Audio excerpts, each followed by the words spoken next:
নমস্কার, আমি মিলন স্যার। পাল একাডেমি সেন্টারে তোমাদের সকলকে জানাই স্বাগত।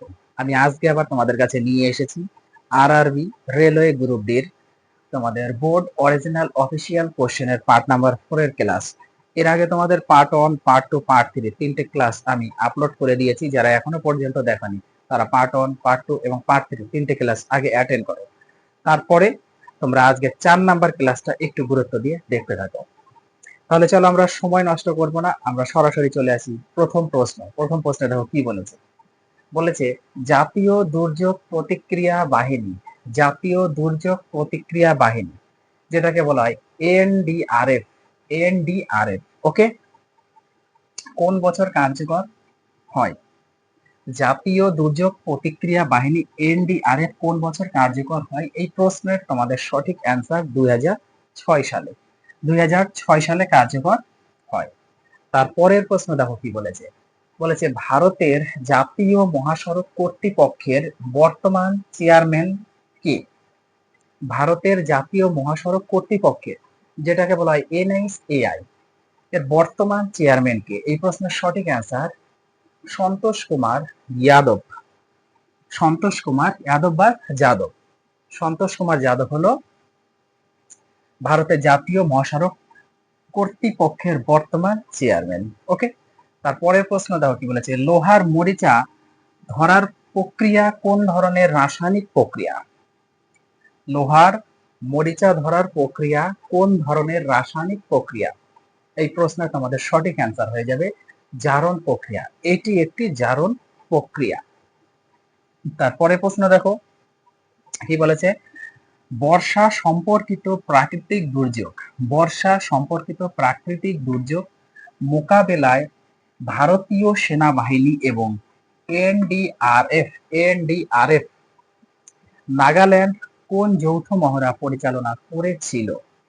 বর্ষা সম্পর্কিত প্রাকৃতিক দুর্যোগ মোকাবেলায় ভারতীয় সেনাবাহিনী এবং এনডিআরএফ নাগাল্যান্ড কোন যৌথ মহড়া পরিচালনা করেছিল? এই প্রশ্নের তোমাদের সঠিক অ্যান্সার হয়ে যাবে সমন্বয় শক্তি 2025। সমন্বয় শক্তি 2025 হলো এই প্রশ্নের তোমাদের সঠিক অ্যান্সার। তারপরের প্রশ্ন দেখো। ভারতের মহাসড়কের জন্য, ভারতের মহাসড়কের জন্য জাতীয় অবকাঠামো উন্নয়নের সাথে কোন প্রকল্পটি সম্পর্কিত? ভারতের মহাসড়কের জন্য জাতীয় অবকাঠামো উন্নয়নের সাথে কোন প্রকল্পটি সম্পর্কিত? এই প্রশ্নের তোমাদের সঠিক অ্যান্সার হয়ে যাবে ভারত মালা পরিযোজনা, ভারত মালা পরিযোজনা। ওকে, তারপরের প্রশ্ন দাও কি বলেছে। কোন ধ্রুপদী নৃত্যে, কোন ধ্রুপদী নৃত্যে রঙিন মুখের ভাব দেখানো হয় যা মূলত পুরুষদের দ্বারা পরিবেশিত হয়? দেখো প্রশ্নটি কি বলেছে। কোন ধ্রুপদী নৃত্যে রঙিন মুখের ভাব দেখানো হয় যা মূলত পুরুষদের দ্বারা পরিচয় বা পরিবেশিত হয়? এই প্রশ্নের সঠিক অ্যান্সার তোমাদের হচ্ছে কথাকলি। কথাকলি হচ্ছে কারেক্ট অ্যান্সার। তারপরের প্রশ্ন দেখো কি বলেছে। একজন প্রতিমন্ত্রীকে, একজন প্রতিমন্ত্রীকে কে দপ্তর বরাদ্দ করেন? একজন প্রতিমন্ত্রীকে কে দপ্তর বরাদ্দ করেন?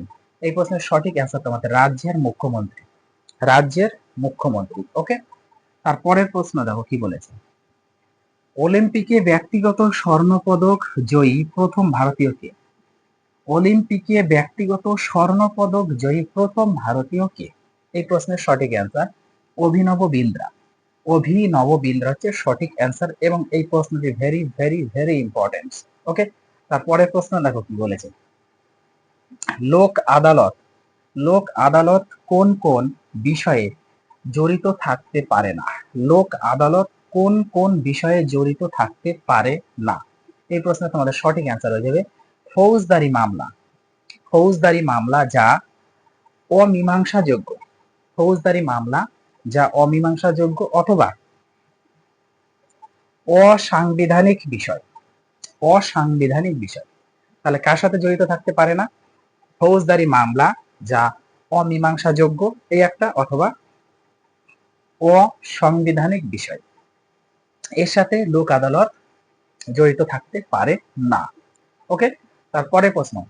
1857 সালের বিপ্লবে, 1857 সালের বিপ্লবে নারী লক্ষ্মীবাই কোথায় নেতৃত্ব দিয়েছিলেন? 1857 সালের বিদ্রোহে বা বিপ্লবে নারী লক্ষ্মীবাঈ কোথায় নেতৃত্ব দিয়েছিলেন? এই প্রশ্নের তোমাদের সঠিক অ্যান্সার হয়ে যাবে ঝাঁসিতে। তিনি ঝাঁসিতে নেতৃত্ব দিয়েছিলেন। ক্লিয়ার? তারপরের প্রশ্নগুলি দেখো, একটু চোখ রাখো পরের প্রশ্নে। দেখো কি বলেছে পরের প্রশ্নে, বলা হয়েছে যে সিপিইউ এর ফুল ফর্ম কি? সিপিইউ এর ফুল ফর্ম কি? এই প্রশ্নের সঠিক অ্যান্সার তোমাদের হয়ে যাবে central processing unit. Central processing unit হলো সিপিইউ এর ফুল ফর্ম। তারপরের প্রশ্ন দেখো কি বলেছে, গঙ্গোত্রী হিমবাহ কোন রাজ্যে অবস্থিত? গঙ্গোত্রী হিমবাহ কোন রাজ্যে অবস্থিত? এই প্রশ্নের সঠিক অ্যান্সার তোমাদের উত্তরাখণ্ড। উত্তরাখণ্ড রাজ্যে গঙ্গোত্রী হিমবাহ অবস্থিত। তারপরের প্রশ্ন দেখো, বেসিনের চুক্তি স্বাক্ষরিত হয় কাদের মধ্যে? বেসিনের চুক্তি স্বাক্ষরিত হয় কাদের মধ্যে? এই প্রশ্নের সঠিক অ্যান্সার তোমাদের পেশোয়া দ্বিতীয় বাজিরাও এবং ইংরেজদের মধ্যে। পেশোয়া দ্বিতীয় বাজিরাও এবং ইংরেজদের মধ্যে বেসিনের চুক্তি স্বাক্ষরিত হয়। তো তোমরা আমাকে এখানে একটু কমেন্ট করে জানাবে যে এই বেসিনের সন্ধি কত সালে স্বাক্ষরিত হয়েছিল। ওকে, তারপরে প্রশ্ন দেখো, কল্কি ধাম মন্দির ভারতের কোন রাজ্যে অবস্থিত? কল্কি ধাম মন্দির ভারতের কোন রাজ্যে অবস্থিত? এই প্রশ্নের তোমাদের সঠিক অ্যান্সার হয়ে যাবে উত্তরপ্রদেশ। উত্তরপ্রদেশ রাজ্যে অবস্থিত কল্কি ধাম মন্দির। তারপরের প্রশ্ন দেখো কি বলেছি, কোন রাজ্য কোন রাজ্যকে মানে কোন রাজ্যকে বিদর্ভ বলা হয়? কোন রাজ্যকে বিদর্ভ বলা হয়? এই প্রশ্নের সঠিক অ্যান্সার তোমাদের হচ্ছে মহারাষ্ট্র। মহারাষ্ট্রকে বিদর্ভ বা বিদর্ভ বলা হয়। তারপরে প্রশ্ন দেখো, কোন শহরকে নবাবদের শহর বলা হয়? কোন শহরকে নবাবদের শহর বলা হয়?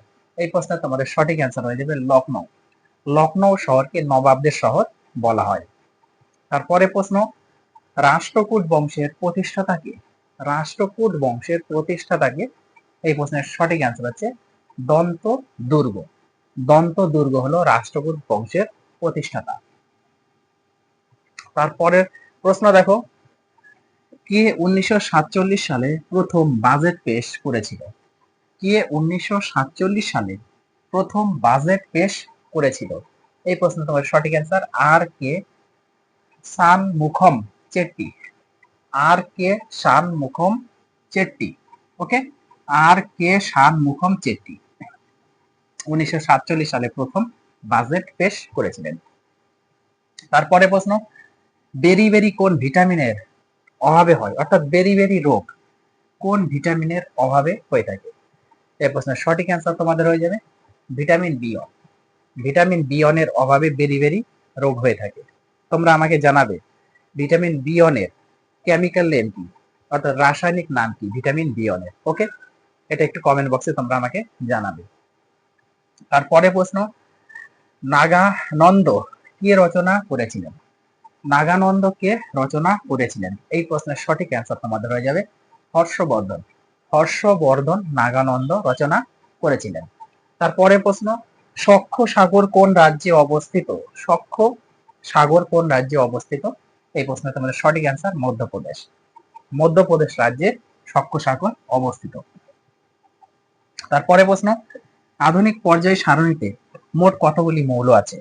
আধুনিক পর্যায় সারণীতে মোট কতগুলি মৌল আছে? এই প্রশ্নের সঠিক অ্যান্সার 118টি। 118টি মৌল রয়েছে আধুনিক পর্যায় সারণীতে। ওকে, তারপরে প্রশ্ন, কাকে ভারতের তোতা পাখি বলা হয়? কাকে ভারতের তোতা পাখি বলা হয়? এই প্রশ্নের তোমাদের সঠিক অ্যান্সার হয়ে যাবে আমির খসরু। আমির খসরুকে ভারতের তোতা পাখি বলা হয়। তারপরে প্রশ্ন দেখো, চতুর্থ পঞ্চবার্ষিকীর সময়কাল কত? চতুর্থ পঞ্চবার্ষিকীর সময়কাল কত? এই প্রশ্ন তোমাদের সঠিক অ্যান্সার 1969 থেকে 1974 সাল। 1969 থেকে 1974 সাল ছিল চতুর্থ পঞ্চবার্ষিকী পরিকল্পনার সময়কাল। ওকে, তারপরে প্রশ্ন দেখো, অলিম্পিকে পদক জয়ী প্রথম ভারতীয় কে? অলিম্পিকে পদক জয়ী প্রথম ভারতীয় কে? এই প্রশ্নের সঠিক অ্যান্সার তোমাদের K D Yadav. K D Yadav হলো অলিম্পিকে পদকজয়ী প্রথম ভারতীয়। ওকে, কে ডি যাদব। তারপরে প্রশ্ন দেখো, পরের প্রশ্ন কি বলছে? পরের প্রশ্নে বলা হয়েছে যে সর্বাধিক তড়িৎ ঋণাত্মক মৌল কোনটি? সর্বাধিক তড়িৎ ঋণাত্মক মৌল কোনটি? এই প্রশ্নে তোমাদের সঠিক অ্যান্সার হচ্ছে ফ্লোরিন। ফ্লোরিন হচ্ছে কারেক্ট অ্যান্সার এবং এই প্রশ্নটি অনেক এক্সামে এসেছে। কোশ্চেনটি ভেরি ভেরি ইম্পর্টেন্ট। ওকে, তারপরে প্রশ্ন দাও কি বলছে? নোয়াখী ফেস্টিভ্যাল কোন রাজ্যে পালন করা হয়? নোয়াখী ফেস্টিভ্যাল কোন রাজ্যে পালন করা হয়? এই প্রশ্নের তোমাদের সঠিক অ্যান্সার হচ্ছে ওড়িশা। ওড়িশা রাজ্যে নোয়াখী ফেস্টিভ্যাল পালন করা হয়। তারপরে প্রশ্ন দাও কি বলেছে? সংবিধানের কততম সংশোধনী দ্বারা ভোটাধিকারের বয়স 21 থেকে 18 করা হয়? সংবিধানের কততম সংশোধনী দ্বারা ভোটাধিকারের বয়স 21 থেকে 18 করা হয়? এই প্রশ্নটিও অনেক এক্সামে এসেছে, অনেক এক্সামে। এই প্রশ্নের সঠিক অ্যান্সার তোমাদের 61তম। সংবিধানের 61তম সংশোধনী দ্বারা কি করা হয়েছে?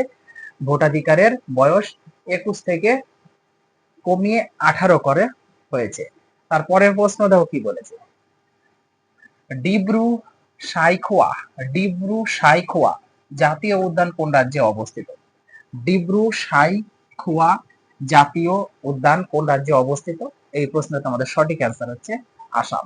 আসাম রাজ্যে ডিব্রু সাইখোয়া জাতীয় উদ্যান অবস্থিত। তারপরে প্রশ্ন, কোন রাজ্যের metal casting craft GI tag প্রাপ্ত পণ্য? কোন রাজ্যের metal casting craft GI tag প্রাপ্ত পণ্য? এই প্রশ্ন তোমাদের সঠিক অ্যান্সার হয়ে যাবে ওড়িশা। ওড়িশা হচ্ছে সঠিক অ্যান্সার। তারপরে প্রশ্ন দাও কি বলেছে? 2021 সালে অবকাঠামো উন্নয়নের জন্য কোন কর্মসূচি চালু করা হয়েছিল? 2021 সালে অবকাঠামো উন্নয়নের জন্য কোন কর্মসূচি চালু করা হয়েছিল? এই প্রশ্নের তোমাদের সঠিক অ্যান্সার হচ্ছে প্রধানমন্ত্রী গতিশক্তি। প্রধানমন্ত্রী গতিশক্তি। ওকে, এই কর্মসূচি চালু করা হয়েছিল। তারপরে প্রশ্ন, 2025 সালে ওয়েব সামিট 2025 সালে ওয়েব সামিট কোথায় আয়োজিত হয়? ওয়েব সামিট কোথায় আয়োজিত হয়? এই প্রশ্নের সঠিক অ্যান্সার হচ্ছে মুম্বাই। মুম্বাই আয়োজিত হয়েছিল। তারপরে প্রশ্ন দেওয়া কি বলছে? হর্ষবর্ধনের সাথে কোন শিলালিপি সম্পর্কিত? হর্ষবর্ধনের সাথে কোন শিলালিপি সম্পর্কিত? এই প্রশ্নের সঠিক অ্যান্সার হচ্ছে তোমাদের বাঁশখেরা এবং মধুবন শিলালিপি। বাঁশখেরা এবং মধুবন শিলালিপি সম্পর্কিত হর্ষবর্ধনের শিলালিপির সাথে। ওকে, তারপরে প্রশ্ন, কোন দেশ 2025 সালে ওইসিডি সালে ওইসিডি কর ভিত্তি থেকে সরে আসার ঘোষণা দিয়েছে? কোন দেশ 2025 সালে ওইসিডি কর ভিত্তি থেকে সরে আসার ঘোষণা দিয়েছে? এই প্রশ্নের তোমাদের সঠিক অ্যান্সার হচ্ছে আমেরিকা। আমেরিকা হচ্ছে সঠিক অ্যান্সার। তারপরে প্রশ্ন, 2025 সালের বিশ্ব অডিও ভিজুয়াল 2025 সালের বিশ্ব অডিও ভিজুয়াল এবং বিনোদন শীর্ষ সম্মেলন ওয়েবস, যেটাকে হচ্ছে WAVS ওয়েবস, কোথায় অনুষ্ঠিত হয়েছিল? এই প্রশ্নের তোমাদের সঠিক অ্যান্সার হচ্ছে মুম্বাইয়ে অনুষ্ঠিত হয়েছিল। তারপরে প্রশ্ন দেখো কি বলেছে? শাল, সেগুন এবং বাঁশ কোন ধরনের গাছ? শাল, সেগুন এবং বাঁশ কোন ধরনের গাছ? এই প্রশ্নের সঠিক অ্যান্সার হচ্ছে গ্রীষ্মমণ্ডলীয় পর্ণমোচী। এরা হচ্ছে গ্রীষ্মমণ্ডলীয় পর্ণমোচী উদ্ভিদ। ওকে, আজকে তোমাদের শেষ প্রশ্ন দেখো কি বলেছে? NHAI এর বর্তমান চেয়ারম্যান কে? NHAI এর বর্তমান চেয়ারম্যান কে? এই প্রশ্নের সঠিক অ্যান্সার হচ্ছে সন্তোষ কুমার যাদব। সন্তোষ কুমার যাদব হলো NHAI এর বর্তমান চেয়ারম্যান। ওকে, তাহলে এই ছিল তোমাদের পার্ট নাম্বার 4 এর কোশ্চেন। তাহলে 4টে ক্লাস হয়ে গেল। এই ক্লাসটা খুব তাড়াতাড়ি আমি আপলোড করব। তাহলে তোমরা এই ক্লাসগুলো একটু প্র্যাকটিস করতে থাকো। আমি আবার আসবো পরবর্তী পার্ট নিয়ে। আজকের মতো এখানেই শেষ করছি।